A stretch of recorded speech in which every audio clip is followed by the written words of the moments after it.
Hello hello जी, नमस्ते, सत श्री अकाल, अस्सलाम वालेकुम। मैं अभिषेक यादव आप सभी लोगों का फिर से स्वागत करता हूं इस अपने यूट्यूब चैनल एस्पेरा कोर बाइट गेट पर। तो आज मैं आपके सामने फिर से एक सेशन लेके आया हूं जिसमें हमारी हेडिंग पड़ी हुई है प्रैक्टिस, है ना। मींस हमारा जो आज का सेशन है वो हमारे प्रैक्टिस के ऊपर है। बट आप थंबनेल में देखे होंगे कि आज जो हमारा सेशन होने वाला है वो थ्योरेटिकल क्वेश्चंस थोड़े ज्यादा होंगे। मींस मतलब आप समझिए कि जो कंप्यूटर नेटवर्क के ही ऊपर है, मगर हमारा जो कंप्यूटर नेटवर्क है उसमें कभी कभी हम लोग इतने एडवांस टॉपिक्स पढ़ लेते हैं, हर चीज सारी चीजें हम लोग कर लेंगे। सिर्फ कंप्यूटर नेटवर्क की बात नहीं, हर सब्जेक्ट में, मगर कुछ छोटे छोटे जगहों से जो हमारे थ्योरेटिकल क्वेश्चंस बन सकते हैं, जहां पे हम लोगों को ज्यादा ध्यान नहीं दिया जाता है, वहां से क्वेश्चंस पूछ लेता है गेट। तो वहां पे आप लोगों को थोड़ा सा वो आप मतलब क्वेश्चंस बस पढ़ के आपको टिक करना है, 5 सेकंड में आंसर दे के आगे बढ़ना है। 2 या 1 मार्क्स आपको मिल जाएगा, बट वो हमारी एज फॉर द माई आवर फॉल्ट, उसकी वजह से हमारा वो सब रह जाता है, क्योंकि हम लोगों को वो सारी चीजें क्लियर नहीं होती है ना। तो वो सारी चीजों की वजह से मैं आज का सेशन प्लान किया हूं, ताकि वो भी आप लोग उस चीजों को भी ध्यान दें। मैं यहाँ पे लाऊंगा क्वेश्चंस, आपको यहाँ पे डिस्प्ले होगा, मैं सोल्यूशन आपको बताऊंगा, उसका एक्सप्लेनेशन भी दूंगा, जो भी उससे रिलेटेड थ्योरी होगी वो सारी चीजें बताई जाएंगी। और ये मैं बता देता हूं, ये इसलिए सारी चीजें आपको प्रोवाइड करी जा रही है ताकि आपका गेट में जो भी कोई भी मतलब आपका रिसेंट ईयर में जो भी गेट आने वाला है उसके लिए ये बहुत ही बेनिफिशियल सारे वीडियोस है। ठीक है, तो हमारा साथ साथ में एक और चल रहा है सीरीज, मींस हमारा उसमें मैं आपको सीएन पढ़ा रहा हूं, मतलब सीएन कंप्यूटर नेटवर्क जो भी हमारे पास थ्योरी वाले पार्ट्स हैं वो सारी चीजें आपको वहां पे पढ़ाई जा रही है। सेकंड, आपको अगर प्रैक्टिस करनी है तो वो हमारा एज गेट प्रॉब्लम सीरीज चल रहा है, वो आपको यही जो आपने वीडियो खोला है इसी चैनल पे जाइएगा, प्लेलिस्ट आपको एकदम मिल जाएगी, वेल स्ट्रक्चर्ड में मिल जाएगी, और पीवाईक्यूज भी आपको मैंने करा रखे हैं। तो चलिए बिना टाइम वेस्ट के आज का सेशन स्टार्ट करते हैं। क्वेश्चंस मैं आप टैब में देख लूंगा, ठीक है। और एक चीज की, अगर आपको कोई भी प्रैक्टिस के रिलेटेड या आपको कोई भी आपको हैंड रिटन नोट्स चाहिए, या आपको मॉड्यूल्स एक्स्ट्रा में चाहिए, या क्वेश्चंस एक्स्ट्रा चाहिए, या आपको कोई डाउट हो वो पूछना हो, तो वो आप जाइएगा इसी डिस्क्रिप्शन पे वीडियो की, वहां पे आपको टेलीग्राम का लिंक मिल जाएगा, वो ज्वाइन कर लीजिएगा। वहां पे आपको सारी चीजें प्रोवाइड कर दी जाएंगी। या आपको कोई भी डाउट होगा तो यहाँ पे कमेंट में भी पूछ सकते हैं, और आप टेलीग्राम पे भी पूछ सकते हैं, ठीक है। तो चलिए सेशन स्टार्ट करते हैं। पहला क्वेश्चन लेके आता हूं मैं। तो क्वेश्चन नंबर 1 आपको यहाँ पे डिस्प्ले हो रहा होगा, ठीक है। पढ़ेंगे कि क्या होता है, मैं हेडिंग डाल देता हूँ क्वेश्चन नंबर 1। पढ़िए तब तक आप लोग की क्वेश्चन नंबर 1 क्या कह रहा है, पॉज करिए, सॉल्व करने की कोशिश करिए, और मेरा फिर एक्सप्लेनेशन देखिए कि आप सही सोच रहे थे या नहीं। टू नेटवर्क एप्लीकेशन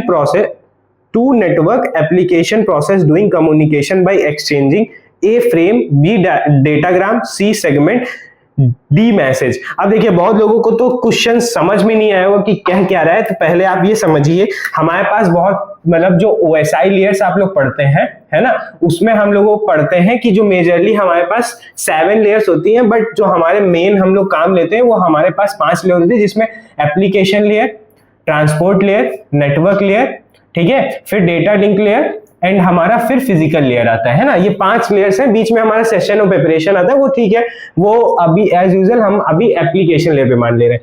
अब वो कह रहा है आपसे कि two networks application layer process doing communication by, मतलब हमारे पास अगर 2 होस्ट है, ये एक होस्ट है, सेकंड होस्ट हमारे पास ये है, तो इनके बीच में जब कम्युनिकेशन हो रहा है तो वो किस मतलब जो भी कम्युनिकेशन हो रहा है तो वो किस एक्सचेंज ऑफ क्या चीज एक्सचेंज हो रही है, मतलब फ्रेम्स एक्सचेंज हो के आप आपस में कन्वर्सेट कर रहे हैं, या डेटाग्राम, या सेगमेंट, या मैसेज। तो यहाँ पे हमारे पास आप ये समझिए, जब भी लेयर्स में जाता है ना, तो सबसे पहले हमारा यहाँ पे जो पैकेट भेजा जाता है वो हमारा पर्टिकुलर मैसेज होता है। जैसे जैसे हमारा इनके बाद लेयर्स बाय लेयर्स आगे बढ़ता है, तब क्या होता है कि हमारा कुछ इसमें ऐड ऑन होता है, या तो हेडर या टेलर, है ना। टेलर मींस टेल, ठीक है, हेडर या टेल हमारे पास ऐड होता है। तो फिर इसकी जो पूरी डेफिनेशन होती है, जो भी पैकेट साइज होता है वो भी इंक्रीज होता जाता है। तो लेयर बाय लेयर जो हमारे पास होता है वो नेम चेंज हो जाते हैं, लेयर बाय लेयर्स, ठीक है। उसमें क्या होता है कि हमारे पास इनके नेम जो होते हैं वो चेंज होते जाते हैं, ठीक है, नेम चेंज हो जाएंगे हमारे पास। तो अब वहां पे क्या होता है कि यहाँ पे कुछ अलग अलग चीजें जाती हैं, बट हमारे पास जब भी कोई भी यहाँ से मैसेज इससे लेयर्स वाइज लेयर्स यहाँ पे जाएगा, ठीक है, डाउनवर्ड्स में जाता है, फिर जब हमारे पास इस होस्ट के पास डिकोड होना स्टार्ट होता है तो फिर अपोजिट डायरेक्शन में लेयर्स बाय लेयर जाते हैं। मगर जो इस कंप्यूटर ने या होस्ट ने अगर हमारे पास जो लेयर भेजा था वो एप्लीकेशन लेयर पे भेजा था, और इसने भी जो फेच किया था वो एप्लीकेशन लेयर से ही फेच किया था, है ना। तो सबसे टॉप मोस्ट एप्लीकेशन लेयर होता है, तो वहीं पे हमारा जो सबसे पहला जो होता है वो मैसेज के थ्रू हम लोग करते हैं। तो यहाँ पे जो होस्ट होते हैं वो एक्सचेंज करते हैं, क्या एक्सचेंज करेंगे, मैसेज, है ना।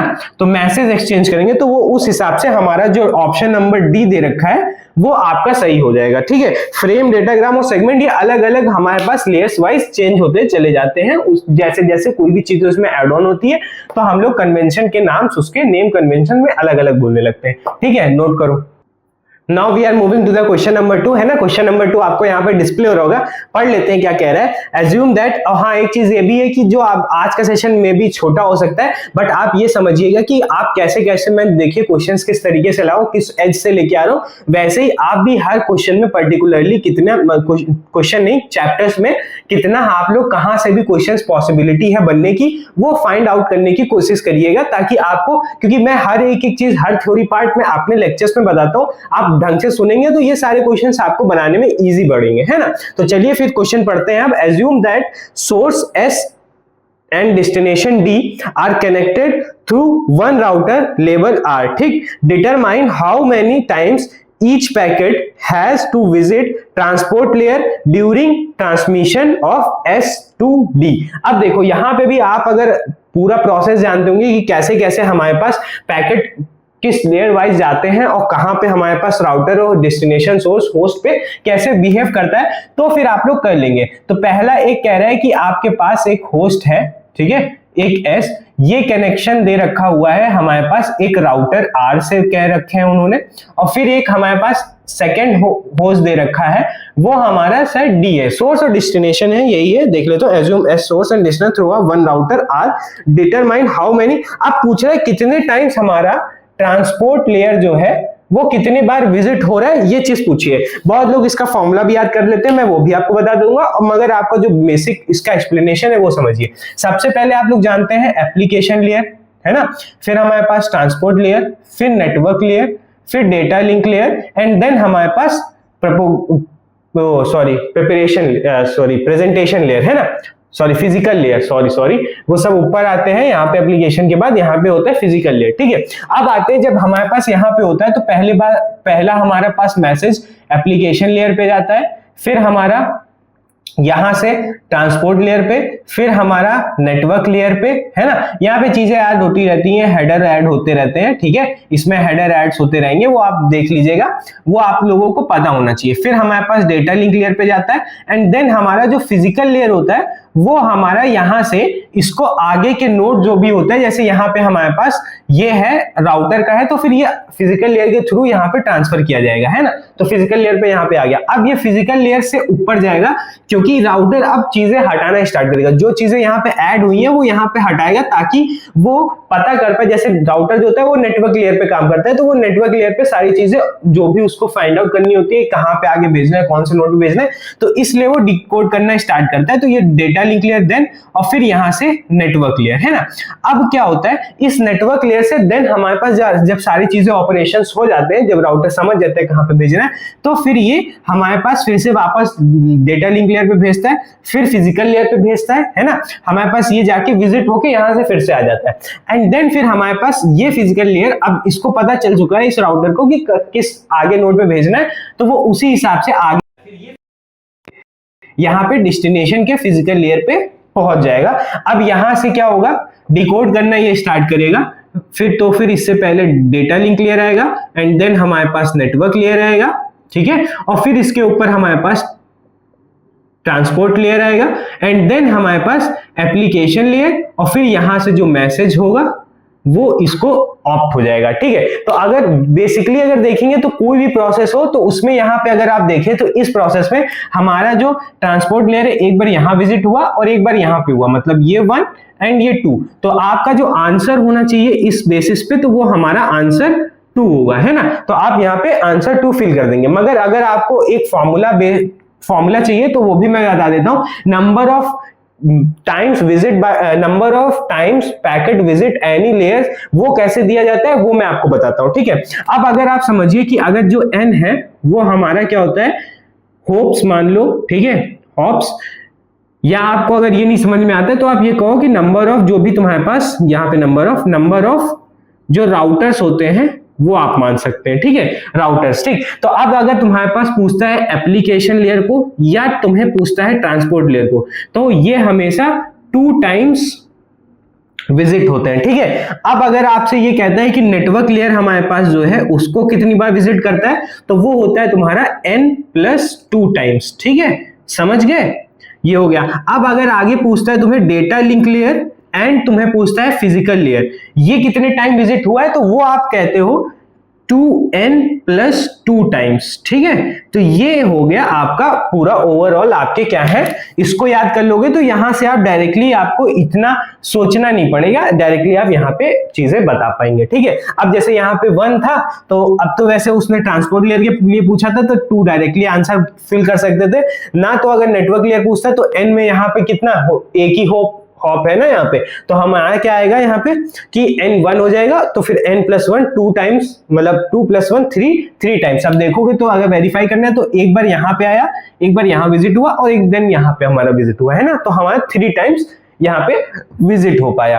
अब अगर देखेंगे तो जब तुम्हारा डेटा लिंक लेयर, अब यहाँ पे थोड़ा सा बहुत लोगों को कंफ्यूजन हो जाता है इस फॉर्मूले के बेसिस में, अगर डेटा लिंक लेयर और फिजिकल लेयर देखें तो अगर इसी क्वेश्चन को सेटिस्फाई कराएं तो n की वैल्यू 1, तो 1+2 यहाँ पे आ जाएगा 2+2, मतलब 2 × 1 2 एंड 2 2 4 है ना, 4 टाइम्स आ रहा है। मगर लोग अब देखेंगे तो यहाँ पे कहेंगे सर यहाँ पे नेटवर्क डेटा लिंक लेयर तो हुआ तो 3 टाइम्स विजिट, बट एक्चुअली आप लोग गलत है, यहाँ पे 4 टाइम्स विजिट हुआ है। सिमिलरली आप लोग फिजिकल लेयर पे भी ऐसे ही कहते हैं कि फिजिकल लेयर यहाँ पे 3 टाइम्स सर विजिट हुआ, बट ऐसा कुछ नहीं है। अगर आप पैकेट के प्रोसेस को समझेंगे कि पैकेट कैसे कैसे जा रहा है तो उस हिसाब से देखेंगे, तो एप्लीकेशन लेयर से transport layer, network layer, data link layer, physical layer, data link layer एक बार मीट हुआ, देन फिजिकल लेयर से वापस फिजिकल लेयर पे जिस भी नेक्स्ट होप जो भी है या राउटर है, ठीक है, या डेस्टिनेशन है, तो उसके फिजिकल लेयर, फिर डेटा लिंक लेयर है ना, सेकेंड टाइम विजिट हो गया, फिर नेटवर्क लेयर, ठीक है। अब वापस डेटा लिंक लेयर पे आ रहा है, तो मींस यहां पे आपका क्या हुआ, पहले बार यहां पे विजिट हुआ, सेकेंड टाइम यहां पे विजिट हुआ, और थर्ड टाइम जब यहां से वापस आ रहा था नेटवर्क लेयर से, तो थर्ड टाइम आपका यहां पे हो गया है ना। तो ये चीज इसलिए यहां पे 1 2 3 यहां पे 3 टाइम्स यहीं पे कंप्लीट हो गया। अब जब नेक्स्ट आगे जब जाएगा तो यहाँ पे 4 टाइम्स आपका मीट होता है। तो ये होता है प्रोसेस पूरा, ऐसे सिमिलरली फिजिकल लेयर के लिए होता है। अगर इतना सब आपको नहीं समझना है तो फिर आप क्या करिए, बस एक फॉर्मूला ये याद कर लीजिए किसके लिए क्या क्या होता है, तो आप यहां से डायरेक्टली क्वेश्चन बना सकते हैं, ठीक है। तो चलिए नोट करिए। तो चलिए फिर अब क्वेश्चन नंबर 3 पे आ जाते हैं। क्वेश्चन नंबर 3 आपको यहाँ पे डिस्प्ले हो रहा होगा, पढ़ लिया जाए क्या कहता है। The protocol data unit PDU for the data link layer in the internet stack is.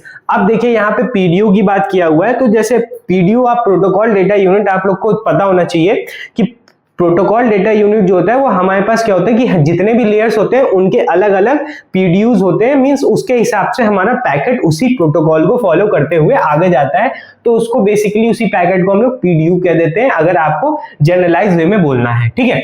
अब यहाँ पे क्या पूछ रहा है कि हमारे पास जो डेटा लिंक लेयर है, ठीक है, उस पे जो हमारा पैकेट है या मैसेज है, ठीक है, या जो भी आपका जो भी मतलब आपका जो भी मैसेज जा रहा है इसके अंदर, वो इस डेटा लिंक लेयर पे किस नाम से जाना जाता है उसको हमें बताना है, यही पूछा गया हुआ है। ऑप्शंस अगर आप लोग पढ़ना चाहेंगे तो ऑप्शंस पढ़ सकते हैं, उसमें क्या रखा है, segment, datagram, message and frame, है ना। इंटरनेट स्टैक की बात की रखा है, वो तो ऐसे ही आपको इंग्लिश भारी भारी यूज करके वो कर रहा है। सबसे पहले आपको मैं सारे आपको लेयर्स पे बता देता हूँ कि पैकेट से क्या क्या नाम होते हैं।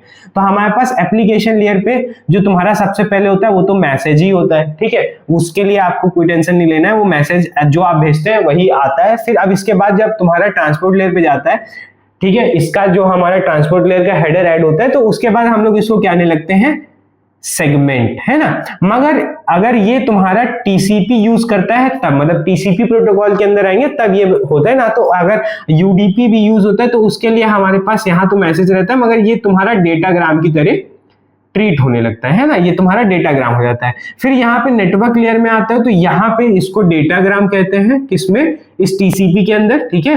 और मगर वो जो पीडीयू का फॉर्मेट पूछा है वो टीसीपी ही फॉलो करता है, पीडीयू का फॉर्मेट, ठीक है। तो फिर हमारे पास यहाँ पे नेटवर्क लेयर पे डेटाग्राम कहा जाता है। और फिर तुम्हारे पास यहाँ जो आता है तुम्हारे क्या नाम है, सॉरी, नेटवर्क लेयर पे उसको हम लोग क्या कहते हैं, पैकेट, ठीक है। यूडीपी के अंदर अगर यूडीपी प्रोटोकॉल यूज होता है तब। अब हमारा मेन जो क्वेश्चन में पूछा गया वो डेटा लिंक लेयर पे आता है। तो यहां पे आपको इसको कहा जाता है फ्रेम, है ना। और यही सेम यहाँ पे भी फ्रेम ही होता है, वो सेम ही रहता है जो भी, क्योंकि पहली बात तो डेटा लिंक लेयर जैसे होप टू होप, तो वो तो मतलब इसमें तो कॉन्सेप्ट ही खत्म हो जाता है। तो यहाँ पे कह सकते हो कि तुम्हारा जो टीसीपी होता है वो हमारे पास डेटा लिंक लेयर पे फ्रेम कहा जाता है, और यही क्वेश्चन में पूछ भी रहा है। मगर इसके आगे भी चीज जो आती है वो भी आपको पता होना चाहिए, वो होता है फिजिकल लेयर, ठीक है। अब फिजिकल लेयर पे इसको क्या कहते हैं वो आप समझिए, उसको कहते हैं स्ट्रीम। ये बहुत कम स्टूडेंट्स को पता होता है, स्ट्रीम ऑफ बिट्स, है ना। तो ये चीज होती है आपके किसमें, फिजिकल लेयर पे, ठीक है। ये हमारे पास हो गया। अब आपको यहाँ पे बस जो क्वेश्चन जो ऑप्शन दे रखा है उसमें फ्रेम आपको ढूंढना है, वो आपका ऑप्शन नंबर डी में दे रखा है, तो आपका ऑप्शन नंबर डी करेक्ट हो जाएगा, ठीक है। तो फिर चलिए नोट करिए, फिर आगे बढ़ते हैं। तो चलिए फिर क्वेश्चन नंबर 4 पे आ जाते हैं। क्वेश्चन नंबर 4 आपको यहाँ पे डिस्प्ले हो रहा होगा, क्या कह रहे हैं पढ़ लेते हैं।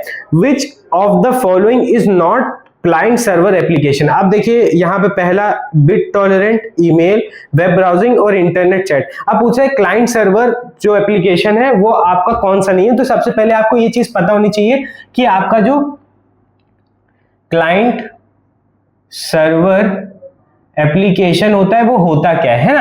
आपको ये चीज आपको पहले पता होनी चाहिए। अब देखो यहाँ पे क्या है कि जो ये क्लाइंट सर्वर एप्लीकेशन है वो क्या है, इसको कह सकते हो कि जो भी सर्विस आपको मिल रही है, ठीक है, सर्विस जो भी मिल रही, सर्विस प्रोवाइड थ्रू सर्वर, है ना। अगर ये चीज अगर आपको हो रही है तो फिर आप समझिए वो सर्विस क्लाइंट एप्लीकेशन के अंडर आ रहा है। मतलब आप अभी नहीं समझ पाए होंगे। तो मींस ये है कि अगर समझिए आपको कोई भी, आप किसी से भी कोई भी आप चीज इंटरनेट पे ओपन करते हैं, ब्राउज करते हैं, या आप कोई भी चीज डाउनलोड करते हैं, कुछ भी करते हैं, तो फिर अगर आप एक्सेस कर रहे हो किसी सर्वर से, जैसे ये तुम्हारे पास सर्वर है, ठीक है, इसमें बहुत सारे डेटाबेसेस हैं, मतलब आपके पास बहुत सारे यहाँ पे हमारे पास डेटाज हैं, मगर ये आपका जो होस्ट है, ठीक है, यहाँ पे आप बैठ रहे हैं तो आप इसको एक्सेस कर रहे हो फॉर डाउनलोडिंग एनी फाइल वगैरह, या जो भी आपको बिट वगैरह डाउनलोड करनी है वो आप यहां से डाउनलोड कर रहे हो, ठीक है। तो फिर ये अगर आप कर रहे हो तो वो एक्सेस कहां से हो रहा है, यहां से, कहां से, सर्वर से, ठीक है। अगर ये चीज एक्सेस हो रही है सर्वर से तो वो तुम्हारे पास आ रहा है किसके अंदर, क्लाइंट सर्वर एप्लीकेशन के अंदर। अब जो 4 ऑप्शन दे रखे हैं, बिट तुम्हारे पास क्या, बिट टॉलरेंट दे रखा हुआ है, तुम्हारे पास ब्राउज दे रखा हुआ है, ठीक है, ईमेल दे रखा है, वेब ब्राउजिंग दे रखा है, इंटरनेट चैट्स दे रखा है। तो ये सारी चीजें आप पूछ रहे हैं कि इनमें से कौन सा इसके अंदर में नहीं आता है। तो सबसे पहले हम लोग बात कर लेते हैं किस पे, बिट टॉलरेंट पे, ठीक है। अब देखो बिट टॉलरेंट मींस यहां पे क्या हो रहा है कि एक्सचेंज ऑफ बिट्स होना, उसको ही हम लोग बिट ऑफ टॉलरेंट कहते हैं, या डाउनलोडिंग ऑफ बिट्स, या कुछ भी आप कह दीजिए। तो वहां पे क्या हो रहा है कि इस चीज को होने के लिए कभी भी जो सर्वर से होता है वहां से एक्सेस नहीं होता है। ये जो एक्सेस होता है वो होता है तुम्हारा P2P, है ना। P2P मींस यहाँ पे बहुत लोग, जैसे एक्चुअली इसका जो प्रोनाउंसिएशन जो फुल फॉर्म होता है वो होता है पीयर टू पीयर, है ना। बहुत लोग इसको कहते हैं person to person, as such कोई डिफरेंस नहीं है, कुछ भी कह सकते हैं आप लोग, ठीक है, आपके ऊपर है। तो ये है P2P मींस अगर यहाँ पे आपको कोई भी चीज आपको डाउनलोड करनी है, या एक्सेस करनी है, या रीड करनी है, तो वो सब क्या होता है कि 2 होस्ट के अपोजिटली होता है, ठीक है। यहाँ पे ये दोनों आपस में फाइल्स एक्सचेंज करेंगे, ये जो भी है तो वो इधर चला जाएगा, या ये जो भी है इसको डाउनलोड करना है तो इधर चला जाएगा। तो ये होता है बिट टॉलरेंट मींस हमें जो भी कोई भी डाउनलोड करना है वो सारी चीजें हमारे इनके पर्सन टू पर्सन या पीयर टू पीयर ट्रांसफर होती है। तो यहाँ पे बस ये जो है हमारे पास मिल गया पहला आंसर कि तुम्हें बिट टॉलरेंट होगा। अब सेकंड क्या दे रखा हुआ है, वो हमारा दे रखा हुआ है ईमेल, ठीक है। अब ये भी कहोगे कि सर एक आदमी भेजता है दूसरे के पास पहुंचता है, मगर यहां पे समझोगे तो ये चीज गलत है। अब देखोगे कभी भी मेल का जो तुम्हारे पास पूरा प्रोग्राम होता है वो क्या होता है, ये होस्ट हो गया सोर्स का, एंड देन ये हमारे पास हो जाएगा डेस्टिनेशन का, बीच में कहीं पे एक सर्वर आ जाएगा, ठीक है, ये हमारे पास सर्वर होता है, ये इसको भेजता है, देन ये जो होता है वो इससे एक्सेस करता है। समझ पाए क्या हुआ, ये इसको सेंड करता है और ये इसको एक्सेस करता है। नहीं समझ पाए ना। अब देखो, जैसे आप समझिए कभी भी आपके पास कोई मेल आता है, जैसे मैं आपको अगर मेल करता हूं तो ऐसा तो है नहीं कि आप उस टाइम पे एक्टिव रहे, मैं आपको मेल डाल के छोड़ दूंगा, आपका जब भी आप फ्री होंगे तब आप उसको देखेंगे। तो आप क्या करेंगे कि आपकी मेल आपके इनबॉक्स में आ गया मगर अभी आपने खोल के नहीं देखा, मतलब आपने अभी सर्वर से आपने कोई भी रिक्वेस्ट नहीं डाली है कि आपको वो ईमेल आपको रीड कराया जाए, है ना। तो आप क्या करते हो, मेरे सिस्टम पे जाके नहीं पढ़ते हो, आप सर्वर से रिक्वेस्ट करते हो, सर्वर आता है आपका वो जो भी होता है, जो भी आप जिस चीज को भी फाइल को एक्सेस करना चाहते हैं या डाउनलोड करना चाहते हैं तो वो उठाता है। तो बीच में आपके ईमेल में बीच में सर्वर आता है, ठीक है, समझिए इस बात को। अब जो आता है वो सेकंड चीज आ रहा है, तो ये हमारा क्या चला जाएगा, ये सर्वर क्लाइंट एप्लीकेशन में चला जाएगा, है ना। तो ये हमारा इस क्वेश्चन के लिए आंसर नहीं होगा। अब सेकंड क्या है तुम्हारा, वेब ब्राउजिंग। इसमें इतना नहीं किसी को वो होगा कि क्या सर ये मतलब ये तो हमारा सर्वर से ही, क्योंकि हमारे पास जितनी भी वेबसाइट्स वगैरह हैं उनका जो भी डोमेन्स वगैरह है वो सारी चीजें सर्वर पे अवेलेबल है। तो जो भी हमारा पर्सन होता है वो सर्वर से क्या करता है, एक डोमेन लेता है, फिर उसके ऊपर वो वेबसाइट बिल्ड करता है। सॉरी, अब आते हैं हम लोग फोर्थ पे, ठीक है। फोर्थ क्या कह रहा है, वो हमारा कह रहा है इंटरनेट चैट, है ना, इंटरनेट चैट। अब बहुत लोग इसको भी टिक कर देंगे कि सर ये नहीं है हमारा सर्वर क्लाइंट एप्लीकेशन, बट समझो इंटरनेट चैट की बात हो रही है, सिर्फ चैट की बात नहीं हो रही। मतलब आप कभी भी समझिए, कभी भी आप समझते हैं कि जैसे कस्टमर केयर पे बात कर रही है, ठीक है, अगर आप कस्टमर केयर पे बात कर रहे हैं तो फिर वहां पे क्या होता है कि आप सबसे पहले किससे बात करते हैं, बॉट से, ठीक है। तो ये जो बॉट है वो इंटरनेट के थ्रू है ना। या आप कभी भी कोई टेक्स्ट मैसेज करते हैं तो उधर से तुरंत रिप्लाई आता है, वो भी बड़ी अच्छी खासी इंग्लिश में आता है, तो वो आपको बॉट भेज रहा होता है ना, बॉट भेज रहा होता है। तो वो इंटरनेट चैट है, मतलब वो जो भी आपसे चैट कर रहा है या जो भी आपको आपकी प्रॉब्लम रिजॉल्व कर रहा है वो थ्रू अ सर्वर कर रहा है, क्योंकि सर्वर में सारी चीजें ऑटोमेटिकली वो फेच कर लेते हैं, क्योंकि सर्वर में क्या कर रखा हुआ है, सारी चीजें डाल रखी हुई है, मतलब सारी चीजें इनबिल्ट हमारे पास प्रोग्राम्ड पहले से ही है, उसमें लिख दिए गए हैं कि क्या क्या करना है। तो वो सर्वर से एक्सेस करता है ये बॉट, और फिर ये बॉट तुम्हें दे देता है अपने होस्ट पे, है ना, ये तुम्हारा होस्ट हो जाता है, तो इस पे एक्सेस कर देता है। तो ये भी तुम्हारा क्या हो जाता है, सर्वर बेस्ड एप्लीकेशन पे आ जाता है। तो सिर्फ हमारे पास बिट टॉलरेंट है, जो कि आपका ऑप्शन नंबर ए पे दे रखा है, तो ऑप्शन नंबर जो ए होगा वो आपका करेक्ट हो जाएगा, ठीक है, इसको नोट करो।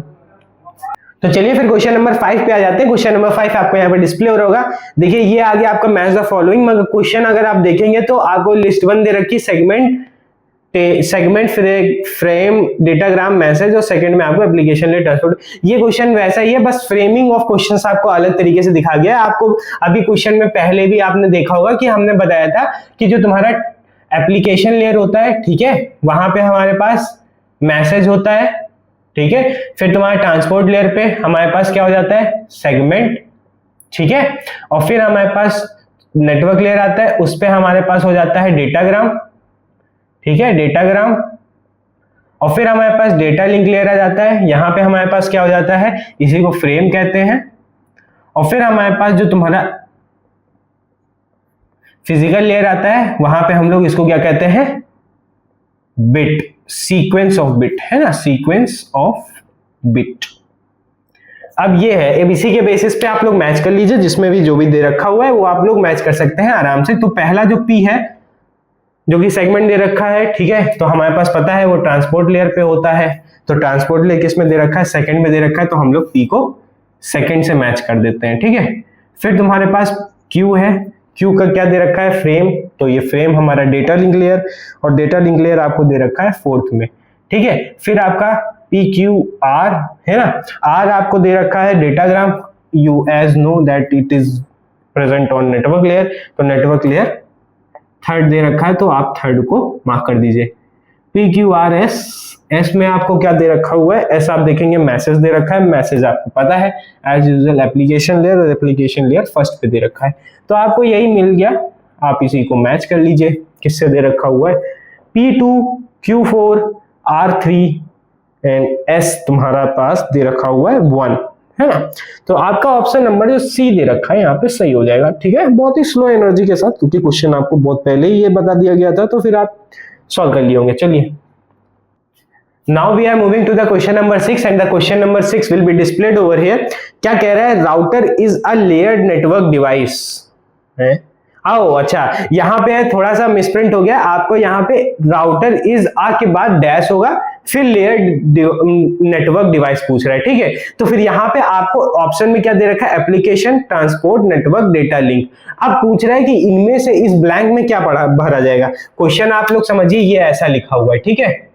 Router is a dash network, ठीक है, नेटवर्किंग दे रखा है क्या, हाँ नेटवर्किंग, यहाँ पे बीच में लेयर होगा, ठीक है, यहाँ पे लेयर नेटवर्किंग डिवाइस। अब इनमें से पूछ रहा है कि ये आपका कौन सा इस डैश में भरा जाएगा। तो आपको पता होना चाहिए कि जो राउटर होता है, it works on network layer, ठीक है। तो ये एज यूजुअल आपको चीजें पता होंगी तो आप बता देंगे। तो यहाँ पे आपके हिसाब से जो होना चाहिए वो ऑप्शन नंबर सी होना चाहिए, जो कि नेटवर्क है। तो डैश में आप क्या भरेंगे, नेटवर्क, ठीक है। तो नोट करो। तो चलिए फिर क्वेश्चन नंबर 7 पढ़ लेते हैं, क्या कह रहा है। यहाँ पे डिस्प्ले हो रहा है, how many numbers of the link in the mesh topology with 15 nodes. अब देखो यहाँ पे पहले बात तो आपको पता होना चाहिए कि पहले बोल रहा है क्या, 15 नोड्स, हाई एनर्जी में रहने का 15 नोड्स। इनकी वजह से हमें क्या करना है कि मैश टोपोलॉजी करनी है, पहले बात तो है ना, मैश टोपोलॉजी करनी है। तो आपको पहले पता होना चाहिए कि मैश टोपोलॉजी क्या होता है।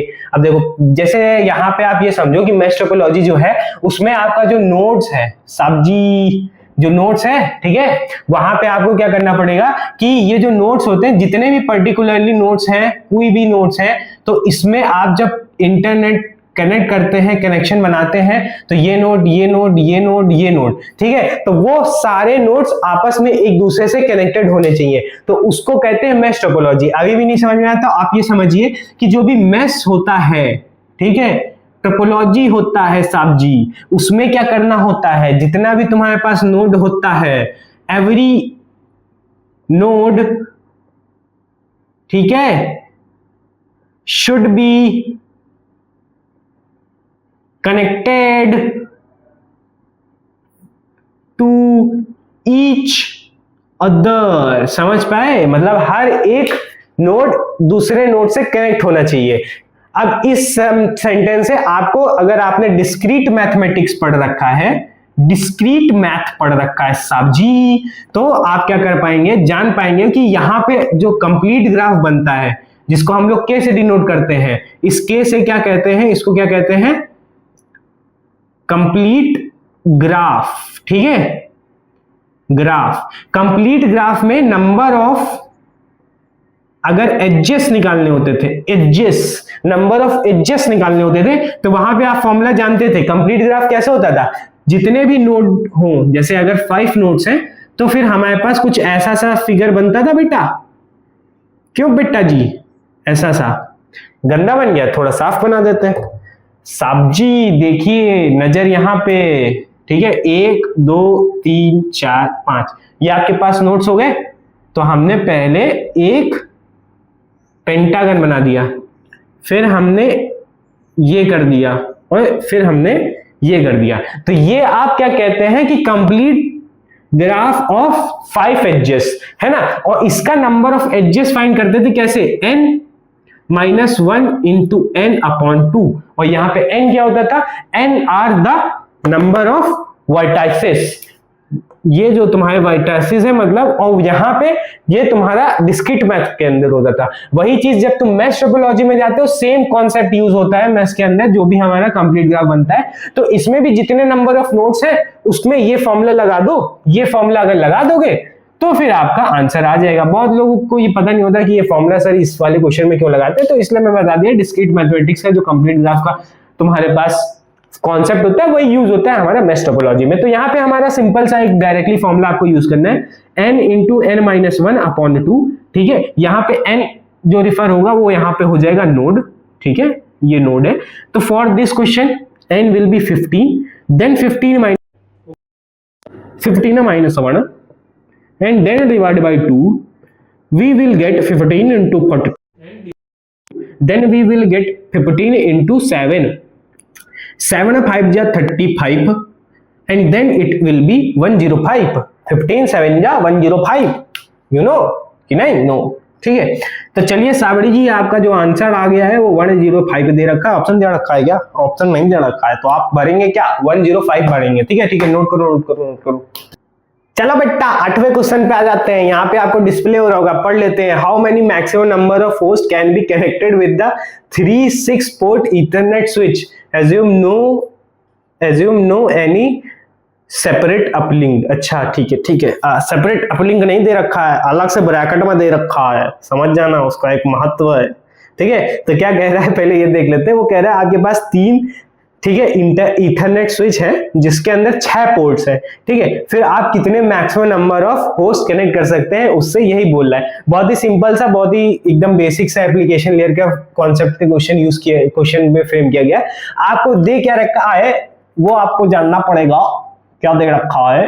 ये आपके पास एक स्विच है, ठीक है, स्विच है, ऐसा ही स्विच आपके पास 3 दे रखे हुए हैं, ठीक। इसके पास समझ लो टोटल 6 और पोर्ट्स हैं। तो इन 6 पोर्ट्स का यूज करते हुए आप कैसे इसके अंदर इन 3 के पास मैक्सिमम नंबर ऑफ होस्ट कैसे अचीव कर पाएंगे वो पूछ रहा है। बहुत ही सिंपल है, विजुअलाइजेशन में क्वेश्चन है। तो आप यहाँ पे बनाएंगे 3 switch, 1 switch, 2 switch, 3 switch. Switch आपस में कनेक्टेड तो होंगे ही होंगे, तो हम क्या कर देते हैं, कनेक्ट कर देते हैं। साहब जी ने बोला तो कनेक्ट तो करना ही पड़ेगा। तो ये कनेक्ट तो आपस में कनेक्ट नहीं करोगे तो कैसे काम चलेगा यार। तो ये तुम्हारे पास स्विच 1, ये स्विच 2, स्विच 3। चलिए आपका टाइम ना वेस्ट करके जल्दी जल्दी करा देते हैं। ये आपके पास मैंने इसके 6 कंप्लीट कर दिए, इसके 6 कंप्लीट कर दिए। सर 5 ही तो हुए, लोग 6 भी हो गया। इसके भी 6 कर देता है, ये भी 6 हो गए। अब देखिए लेफ्ट ओवर जितने भी स्विच जितने भी बचे उनसे होस्ट जोड़ दीजिए। ये आ गया होस्ट 1, ये आ गया होस्ट 2, ये आ गया होस्ट 3, ऐसे ही होस्ट 4, होस्ट 5, होस्ट 6, होस्ट 7, है ना, होस्ट 8, होस्ट 9। अब देखो भाई किसी को काउंटिंग नहीं आती तो फिर अब उसका तो मैं क्या ही कर सकता हूं, ठीक है। ये 10 हो गया, ये 12 हो गया, ये 13 हो गया एंड देन ये 14 हो गया। सर ये तो 14 ही आया है, 14 मैक्सिमम कर सकते हैं। तो यहाँ पे जो आंसर आपका आएगा वो कितना आएगा, 1 2 3 4 5 6 7 8 9 10 11 12 13 14। तो यहाँ पे 14 होस्ट कनेक्ट हो जाएंगे बाबू। चलो नोट करो इसको फटाक से। तो चलिए साहब जी क्वेश्चन नंबर 9 पे आ जाते हैं। क्वेश्चन नंबर 9 पढ़ लेते हैं क्या कह रहे हैं। Let suppose stuffed bit pattern is, आप देखो वाह वाह वाह, स्टफ्ड बिट पैटर्न। ये क्वेश्चन आपने जो अभी जो पढ़ रहे हो आप अभी, वो क्वेश्चन बहुत ही मतलब अब इतना क्वेश्चन कुछ खास नहीं, बट क्या पता आपको आईआईटी पूछ ले तो फिर आपको ये भी चीज पता होना चाहिए। डेटा लिंक लेयर पे होता है बिट स्टफिंग, ठीक है। पढ़ लेते हैं। Late suppose stuff bit pattern is 0 4 times 1 0 and the transmitter sends the data sequence जो आके आपको दे रखा है एज। अब इसमें से पूछा है, ठीक है, क्वेश्चन ही नहीं समझ में आया, फिर से पढ़ते हैं। लेट सपोज, बहुत मजे के मूड में है ना इसीलिए आ रहा है, ठीक है। क्या कह रहा है, let suppose stuff bit pattern is, जो कि दे रखा है, and the transmitter sends the data sequence this as. अब ये बताना है कि इसमें कैसे डेटा सीक्वेंस भेजा जा रहा है, उसको हमें डिस्कस करना है। तो अब आते हैं, तो पहले बात यहाँ पे देखोगे तो पैटर्न जो स्टफ बिट दे रखा हुआ है, ठीक है, वो हम लोग नोट डाउन कर लेते हैं। स्टफ बिट्स क्या दे रखी हुई है, 0 1 1 1 1 एंड 0। और फिर जो तुम्हारे पास डेटा ट्रांसमिशन, मतलब जो भी आपको मैसेज भेजा जा रहा है, मेन समझ लो मैसेज जो है वो आपको क्या भेजना है, 0 1 1 1 मीन्स हमारे पास 5 टाइम 1 है एंड देन 00 एंड 11 है ना। तो यही चीज दे रखा है, काउंट कर लेता हूं मैं अच्छे से, 2 3 5 1, ठीक है। अब आपको बताना है कि इसमें क्या ट्रांसमिशन में कैसा मैसेज भेजा जाएगा, as if the stuffing bits are this. अब देखो कॉन्सेप्ट आप लोग समझ लीजिए पहले क्या होता है। जैसे आपके पास क्या है, ये एक मैसेज है, ठीक है, इस होस्ट से इस होस्ट तक भेजा जा रहा है, ये सोर्स है, ये डेस्टिनेशन है, तो ये मैसेज है, ठीक। अब अगर यहां से यहां तक किसी चीज को भेजना है, मगर बिट के वाइज में जाएगा, कोई भी मैसेज होता है बिट्स में जाता है, मगर अगर आपको ये नहीं पता होगा कि हमारे पास जो भी चीजें दे रखी हुई हैं सोर्स में, वो हमारे पास कहां से स्टार्ट हो रहा है, कहां से एंड हो रहा है, क्योंकि ऐसा तो है नहीं ये मैसेज जो है वो एक साथ चला जाएगा, इसके कुछ पार्ट्स होंगे, ठीक है, फ्रेगमेंटेशन, सेगमेंटेशन सब आप जानते हैं। तो ये ऐसे मैसेज ये पार्ट्स में डिवाइड होगा। तो कौन सी बिट स्टार्टिंग की है, कौन सी बिट कहां पे खत्म हुआ है, मतलब पैकेट कहां से स्टार्ट हुआ है एंड एंड कहां पे हुआ है, ये आपको पता नहीं है। तो फिर उसके लिए हम लोग क्या करते हैं कि कुछ बिट यहां पे क्या करते हैं, एक तरीके से समझ लो हम लोग क्या यूज करते हैं, फ्लैग यूज करते हैं। वैसे आप लोग अगर लेमैन में कहेंगे तो बिट हम लोग कुछ ऐड करते हैं, यहां पे भी एक फ्लैग यूज करते हैं। अब ये जो फ्लैग बिट होती है वो हमारे सर्वर को भी नोन होती है, डेस्टिनेशन को भी नोन होती है, ठीक है, मतलब हमारा सेंडर को भी पता होता है, रिसीवर को भी पता होता है। मगर अब बात ये है कि अगर हमने कोई फ्लैग जैसे सेट किया, जैसे इस क्वेश्चन में फ्लैग जो सेट किया जा रहा है स्टफ बिट, वो तुम्हारे पास ये सेट की जा रही है, ठीक।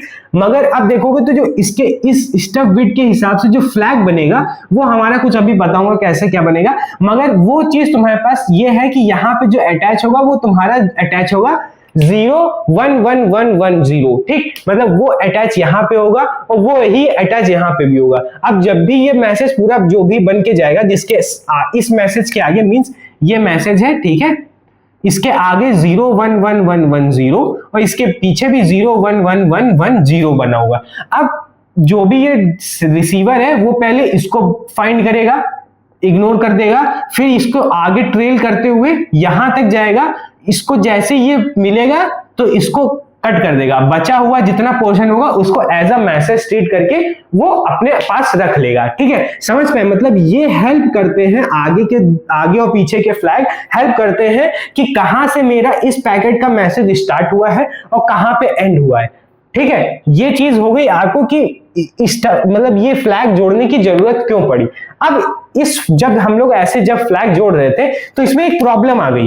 क्या प्रॉब्लम आ गई कि अगर सोचो इस मैसेज के अंदर कहीं बीच में, जैसे ऐसे समझो कि कुछ मैसेज था, कुछ भी दुड़ुम दुड़ुम दुड़ुम यहाँ पे कुछ भी है और बीच में यहाँ पे 0111110 आ गया, ऐसा कुछ आ गया, और फिर मैसेज में दुड़ुम दुड़ुम दुड़ुम कुछ है, और फिर यहां पे तुमने फ्लैग ऐड किया 0111110 और फिर यहां पे एक फ्लैग ऐड किया 0111110, ठीक। अब क्या होगा, जब ये रिसीवर के पास जाएगा, ठीक, रिसीवर यहां से स्कैन करना स्टार्ट करेगा, उसको दिख गया फ्लैग, उस रिसीवर को फ्लैग पता है, देन ये दुड़ुम दुड़ुम दुड़ुम दुड़ुम पढ़ेगा, ठीक है, और फिर आएगा यहां पे, इसको जब ट्रेल करते हुए पढ़ता हुआ जाएगा तो इसको दिख जाएगा कि फिर ये हमारा सेकंड फ्लैग हो गया, मतलब ये फ्लैग 1 और ये फ्लैग 2 जो कि यही सेम है बट यहां पे फ्लैग 2 मिल गया, ठीक है। तो वो क्या करेगा, इस दुड़ुम दुड़ुम वाले पार्ट को कह लेगा कि ये तुम्हारा पास मैसेज है, और फिर ये जो लेफ्ट ओवर मैसेज था, ठीक है, ये लेफ्ट ओवर मैसेज हमारा कहां चला जाएगा, गार्बेज में चला जाएगा, है ना। तो ये तो वेस्ट हो गया, आधा ही मैसेज हमारे पास पहुंचा। तो फिर क्योंकि क्यों, अब उसने क्या, क्योंकि इसके स्टार्टिंग से और इसके एंड से ही तो हमें पता चल जाता है कि उसके बीच का मैसेज है, मगर कुछ ऐसा हो जाता है कि जो फ्लैग है वो इन द मैसेज आ जाता है, मतलब वो जो फ्लैग है वो मैसेज के अंदर ही बिल्ड हो जाएगा, तो फिर हमारा वो डिस्टर्ब हो जाएगा।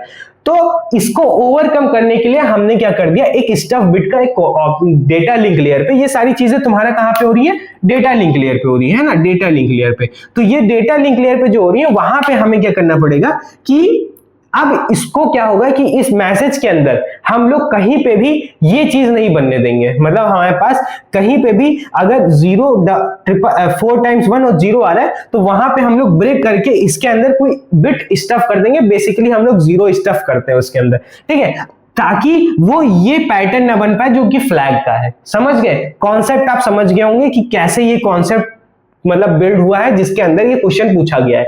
अब आपको समझ में आ गया क्यों हम लोग स्टफ करते हैं। अब यही चीज क्वेश्चन में जो पूछा है वो क्या कह रखा है कि स्टफ बिट ये है, मैसेज ये है, तो अब इस मैसेज को इसके मतलब इसके हिसाब से जो भी फ्लैग हम लगाएंगे उसके हिसाब से जो ट्रांसफर किया जाएगा वो कौन सा मैसेज भेजा जाएगा, क्योंकि अभी इसमें स्टफ करके तब मैसेज भेजेंगे, ये भेज देंगे तो फिर उसको लगेगा कहां से स्टार्ट हुआ कहां से एंड हुआ, उसको समझ में नहीं आएगा। तो मैं इसको रब करता हूं, फिर इसको आपको समझाता हूं कि इस क्वेश्चन का सोल्यूशन कैसे आप बनाएंगे। ठीक है, तो ये हमारा रब हो गया। अब देखिए, अब आपको अगर फ्लैग दे रखा है, पहली बात तो अब इसके बाद एक स्टेप और आगे जाते हैं, वहां पे हम लोग देखेंगे कि स्टफ बिट्स जो है उसको हम लोग ब्रेक कैसे करेंगे, मतलब आप कैसे जानोगे कि इसको यहां पे ऐसे करेंगे तभी ब्रेक कर पाएंगे।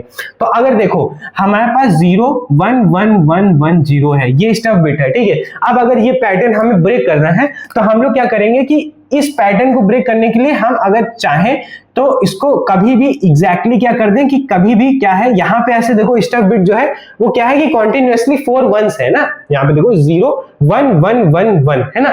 अगर इसको ब्रेक करना है, कभी भी अगर हमें ये चीज मिल रही है तो उसमें क्या करेंगे, इस लास्ट बिट को रिप्लेस कर दो 0 से, मतलब 0 1 1 1। अगर इतना होगा, इतना अगर कर दे रहे हैं, ठीक है, मींस हम अगर यहां पे बीच में 0 ला दे रहे हैं जिसको इसको रिप्लेस करके, क्योंकि अगर ये बना दिए किसी भी के अभी अंदर तो फिर क्या हो जाएगा, ये हमारा स्टफ बिट कभी भी मैसेज के अंदर नहीं आएगा। नहीं समझ पाए? देखो मैं बताता हूं, अगर तुम्हारे पास स्टफ बिट ये दे रखी है तो इसको ब्रेक करने के लिए हमें एक ये चीज ऐड ऑन करनी पड़ेगी, मतलब हम इस पैटर्न को कभी बनने ना दें, 0 1 1 1 1 0 को कभी बनने नहीं देना है। तो हमने क्या किया कि हमें ऐसा कुछ पैटर्न दिख रहा है कि 0 4 टाइम्स 1 कहीं पे भी आ रहा है, तो उसको ब्रेक करने के लिए हम क्या कर देंगे, एक 0 बीच में डाल देंगे। तो 0 डाल दोगे तो बन क्या जाएगा पैटर्न, ये 0 1 1 1 0। तो मींस हमें ढूंढना क्या है कि जहां पे भी क्वेश्चन में हमारे पास ऐसा बन रहा है 0 1 1 1, बस उसके नेक्स्ट बिट में ये हम क्या कर देंगे, स्टफ्ड कर देंगे। ठीक है, ये अंदर डाल देंगे। ठीक, अब अगर ये चीज डाल देंगे तो अब यही क्वेश्चन में अब ढूंढना स्टार्ट करते हैं। As per this stuff bit हमको ये ढूंढना है। ठीक है, तो ये मैसेज है। अब जो ट्रांसफर मैसेज होगा, ट्रांसमिटेड है ना, ट्रांसमिटेड जो मैसेज होगा वो क्या होगा, वो मैं लिखता हूं। सबसे पहले 0 दे रखा है, ठीक है, फिर हमारा 1 आ गया, फिर हमारा ये सेकंड 1 आ गया, फिर थर्ड 1 भी आ गया। अब जैसे ही देखे कि हमारे पास 1 फिर से आ रहा है ना, फिर से 1 आ रहा है, तो देखो ये हमारे पास क्या हो गया, स्टफ बिट की तरह काम करने लगा है ना। तो फिर क्या करेंगे, अब जैसे ये कंप्लीट हुआ ना 0 1 1 1, अब इसके आगे हम लोग एक 0 डाल देंगे। ठीक, हमने एक 0 डाल दिया। अब आगे फिर बढ़ना स्टार्ट करेंगे, ये 1 आया तो हमने यहां पे 1 डाला, फिर ये 1 आया, फिर यहां पे 1 डाला, फिर यहां पे 1 आया, 1 डाल दिया। ठीक, अब क्या हो गया, यहां पे 1 डाल दिए, ठीक है, अब ये आ गया। अब देखो फिर से हमारे पास 0 1 1 1 बन गया है, यहां पे ये भी तो बन गया 0 1 1 1, तो हमें एक और 0 डालना पड़ेगा इसके अंदर, तो हमने एक और 0 डाल दिया। ठीक है, ये हमारे पास बिट हमने ऐड ऑन की है और ये बिट ऐड ऑन की है। समझ पा रहे हो कैसे, ये 0 आ गया, ये 1 आ गया, ये सेकंड 1 आ गया, थर्ड 1 आ गया। अब हमारे पास ये मैच हो गया, तो अब हमें कंपल्सरीली यहाँ पे एक 0 डालना पड़ेगा ताकि जो हमारे पास स्टफ बिट का पैटर्न है, जो फ्लैग है, वो हमारे पास मैच ना हो। तो हमने यहाँ पे क्या डाल दिया, 0 डाल दिया। अब आगे बढ़ते हैं, यहां तक पहुंच गए थे। अब इस 1 से ये 1 आ गया, इस 1 से ये 1 आ गया। अच्छा कंप्लीट, ये 1 नहीं आएगा, सॉरी माय फॉल्ट, 0 1 1 आ गया है ना। अब आगे देख रहे हो तो वो 0 है, तो फिर यहाँ पे तो 0 आ सकता है। हमको जो पैटर्न मिल रहा था वो 0 1 1 का मिल रहा था, मगर जहां पे हमें पैटर्न क्या फाइंड करना था, 0 1 1 1 फाइंड करना था। हमें तो 0 1 1 0 मिल गया, तो यहाँ पे कोई ऐसा दिक्कत नहीं हुई। तो फिर से 0 आ रहा है, कोई दिक्कत नहीं होगी। अब हमारा 1 आ रहा है, 1 आ गया, 1 आ गया, 1 आ गया, पैकेट मैसेज ही बंद हो गया। जब मैसेज ही बंद हो गया तो हमारे पास सिर्फ अभी यहाँ पे जो बिट स्टफ्ड हुई है वो सिर्फ ये वाली हुई है, और वो हमारा जो अब मैसेज ट्रांसमिट होगा वो ऐसा कुछ होगा, है ना। तो फिर अब इसको हम लोग देख लेते हैं कि कहाँ ऑप्शन में दे रखा हुआ है। और आपको समझ में आया होगा, मैंने अच्छे से आपको एक्सप्लेन कर दिया है। अब वो चेक कर लेते हैं। ओ सॉरी, हाँ, तो ये रहा। तो ये देख रहे हैं 0 1 1 0 1 1 0 0 1 1, तो हमारा सबसे पहले ही मैच हो गया। तो जो तुम्हारा ऑप्शन नंबर ए है उससे आपको ये मैच होता हुआ दिख जाएगा। तो ये आपका क्वेश्चन नंबर 9 सॉल्व हो जाएगा। ऐसे सॉल्व करेंगे, कॉन्सेप्ट आप लोग देख लीजिएगा, जो मैंने आपको एक्सप्लेन किया था ड्रॉप कर दिया है, तो इसको नोट डाउन करो, फिर आगे बढ़ते हैं। Now let's move to the question number 10 and the question number 10 will be displayed over here. क्या कह रहा है, let's suppose stuff bit pattern is, जो कि दे रखा हुआ है 0 1 1 0 0 1 1 0, ये आपका stuffed, ठीक है, स्टफ बिट दे रखा हुआ है, ठीक है, पैटर्न बिट वही, ठीक है। फिर क्या कह रहा है, the output bit string after stuffing the is this. अच्छा, मतलब आपको यहाँ पे उस क्वेश्चन में क्या था, आपको मैसेज दे रखा था, यहाँ पे आउटपुट दे रखा है, ठीक है। मींस आप नहीं समझ पा रहे हो आउटपुट का मतलब, जहां पे जो रिसीव हो गया है ना, सेंडर से जो आउटपुट निकल के गया है, वो जो रिसीवर को रिसीव होगा वो आपको दे रखा है। आउटपुट क्या दे रखा हुआ है, 0 1 1 0 0 1 1 0 1 1 0 1, है ना, गलत होगा तो देख लिया जाएगा। Then calculate total number stuff bit in the bit string. अब बताना है कि स्टफ्ड बिट कितना है, इसमें स्टफ्ड बिट कितना है वो हमें बताना है, बिट, है ना।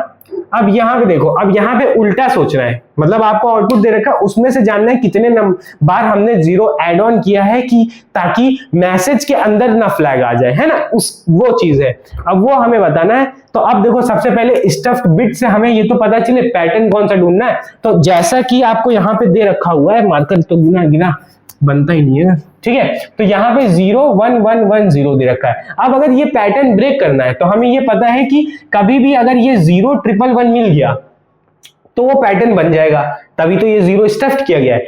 मींस हमें इस पैटर्न को ब्रेक करने के लिए इस पार्ट को 0 से रिप्लेस कर देते हैं। मींस 0 1 1 जहां मिला, बीच में एक 0 खोस दो मतलब डाल दो मतलब इंसर्ट कर दो, ठीक है। बड़े अंग्रेज आदमी लोग हो आप। देखो 0 1 1 1 0 है, तो इसको, इस पैटर्न को ब्रेक करने के लिए हम लास्ट के 2 बिट को क्या कर देते हैं, रिप्लेस कर देते हैं 0 से। तो मतलब 0 1 1 0 हमें बनाना है, जहां पे भी कभी भी आपको मैसेज के अंदर 0 1 1 मिल जाएगा, बस उसके बाद आगे आप लोग ये 0 वाला क्या है, स्टफ कर देंगे बिट को, ठीक है। अब आते हैं आउटपुट पे। अब यही चीज है कि जहां पे भी जो भी आउटपुट है उसमें जहां पे भी 0 1 1 0 मिला, तो मींस ये वाला जो लास्ट वाला 0 है वो क्या किया गया है, स्टफ किया गया है, इंसर्ट किया गया है, डाला गया है, खोसा गया है, जो बोल सकते हो वो कह सकते हैं। तो आउटपुट आपका 0 1 1, देखो पैटर्न मिला 0 1 1, मींस आगे अगर 0 है तो ये 0 क्या हो गया, आपका इंसर्ट बिट हो गया, है ना। तो ये आप कह सकते हो कि ये तुम्हारा स्टफ्ड बिट है, ठीक है बेटा। अब आगे जाते हैं, फिर 0 आ गया, तो 0 0 तो नहीं, अब यहां से 0 से चेक करते हैं, 0 फिर 1 फिर 1 फिर 1, मतलब 0 1 1 आ गया, तो मतलब आगे वाला जो 0 है ये भी स्टफ बिट है, तो ये भी आपको स्टफ बिट मिल गया। मींस आपको एक ये मिला, एक ये मिला। अब इस 0 के बाद देखोगे यहां पहुंच गए 0, देखो ये 0 0 0 0 0 0, सब 0 नहीं है, 1 1 0 है, ठीक। आगे फिर यहाँ पे 0 आ गया, सॉरी। अब देखो यहाँ पे एक अच्छे से बात पकड़ना, क्या हुआ, देखो ये 0 आ गया, ये 1 आ गया, ये 1 आ गया, ये 0 आ गया, मगर ये स्टफ हुआ क्यों, क्योंकि हमारे पास ये पैटर्न मैच हो गया, 0 1 1 आगे 0 था, तो ये हमारा स्टफ बिट हो गया। अब हमारे पास ये 0 ये वाला आ गया, ये 1 ये वाला आ गया, ये 1 ये वाला आ गया, ठीक। अब अगर ये पैटर्न फिर से 0 1 1 मिल गया, मतलब आगे का ये 0 यहाँ पे स्टफ बिट है, मगर आगे देखोगे यहाँ पे 1 है, यहाँ पे 1 है। अब बहुत लोग क्या करते हैं कि इस स्टफ बिट को छोड़ के पैटर्न चेक करने लगते हैं, मगर नहीं, इस पूरे मैसेज में देखो यहाँ पे आपको 0 1 1 फिर से मिल रहा है ना, भले स्टफ बिट करने के बाद आपको वो कॉम्बिनेशन मिल रहा है, मगर मिल तो रहा है ना, मैसेज तो ऐसे ही जाएगा ना। जो सेंडर रिसीवर होगा उसको तो 0 1 1 ही दिखेगा, तो मतलब जो आगे का जो 0 है यहाँ पे आपको इंसर्ट करना पड़ेगा, तो ये वाला जो होगा वो भी आपका स्टफ बिट है, जो कि यहाँ पे ये 0 दे रखा है। देन हमारे पास 1 है ना, तब ये वाला हमारा 1 है। तो मींस यहाँ पे इस क्वेश्चन में हमारे पास स्टफ बिट कितने हो गए, 3 स्टफ बिट हो गए। तो आंसर में आप लोग क्या NAT में लिखेंगे, NAT में बबुआ वहां पे 3 लिखा जाइए, ठीक है, तो 3 लिखोगे वहां पे, ओके, ठीक है। चलो नोट करो इसको, आखिरी क्वेश्चन था, पहले नोट करो। तो आज का जो सेशन था वो यहीं तक ही था। मैंने बहुत सारे, लास्ट में मैंने आपको एक अच्छा सा कॉन्सेप्ट भी पढ़ाया स्टफ बिट के अंदर, जो डेटा लिंक लेयर पे परफॉर्म होता है, वो सारी चीजें आपको पता चल गई। और जितने भी क्वेश्चन थे, थ्योरेटिकल क्वेश्चन थे, आपको समझ में आना चाहिए कि आप कभी भी थ्योरी को बहुत ही फॉर ग्रांटेड नहीं लेंगे, क्योंकि वहां से भी क्वेश्चन पूछा जा सकता है। बहुत सारे क्वेश्चंस बन सकते हैं, बहुत सारे मैं आपको करा भी दूंगा, मगर उससे आपको इतना ऐसा फायदा नहीं होगा। न्यूमेरिकल की बात अलग है कि आपको सोचने का तरीका मेरे से सॉल्यूशन से पता चलता है, ठीक है, आपको पता चलता है कि कैसे आपको क्वेश्चन को अप्रोच करना है, कम टाइम कैसे लगा के सॉल्व कर सकते हैं। उन सारी चीजों के लिए आप मेरे वीडियोस दे सकते हैं, और ऐसे क्वेश्चन और भी सेशन लाऊंगा, ऐसा नहीं है कि इतने में ही हो जाएगा, मगर आप इससे ये लर्निंग लीजिए, ये तो क्वेश्चन आप याद करिए ही करिए, साथ में ये लर्निंग लीजिए कि उस टॉपिक से, उस चैप्टर से कैसे कैसे थ्योरी वाले क्वेश्चंस हम लोगों को पढ़ने चाहिए, कैसे हम लोगों को उनसे निकालने चाहिए, ताकि हम लोग ऐसे ऐसे क्वेश्चन भी टैकल कर सकें, ठीक है। तो होप करता हूं आज का सेशन आपको बहुत ही अच्छा लगा होगा। तो इसी अच्छे नोट के साथ मैं अभिषेक यादव अलविदा लेता हूं। Bye bye.